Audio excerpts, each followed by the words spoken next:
mga lods, tuturo ko sa inyo paano magluto ng manok. So simpleng luto lang pero masarap to. Okay, so gagawin nyo guys, ano muna, pakuluan nyo muna para matanggal yung mga tinurok ng manok, yung mga mantika. Grabe mantika ng manok. Okay, so ayan na, gagawin natin.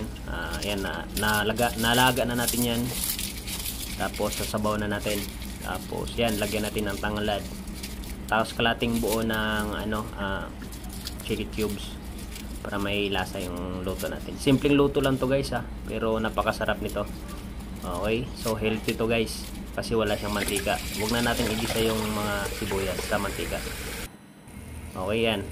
Yan na, kumukulo na guys yung natin, tinula. Tapos mamaya lagyan natin ng sibuyas yan. Yan, lagyan na natin sibuyas guys. Yan. Simpleng luto lang pero healthy and masarap yan.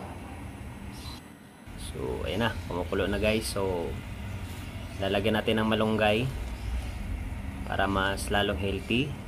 Ang daming vitamina na makukuha sa malunggay guys na nakakatulong sa ating katawan. Okay, number 1, anti-cancer yan guys, yung antioxidant din yung malunggay. Basta napakaraming benefits siya na makuha sa ating katawan. Ay, makuha sa malunggay na nakakatulong sa ating katawan. Yan. Tapos yan guys, after dyan, hindi ko na naipakita pala, nilagyan natin ng konting asin. Huwag lang masyadong kasi maganda to sa may mga high blood or na iniiwasan talaga yung mantika.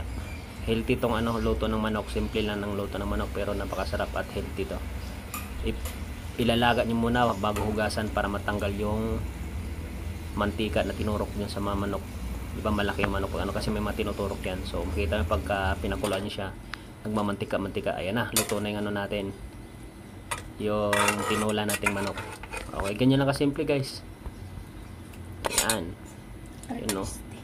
Masarap na, healthy pa yung luto natin.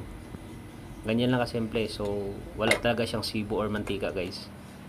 Yan, thank you guys sa panonood. Kung nagustuhan niyo aking video, paki-like and share. Subscribe sa aking YouTube channel. Thank you. So marami pa akong gagawing video.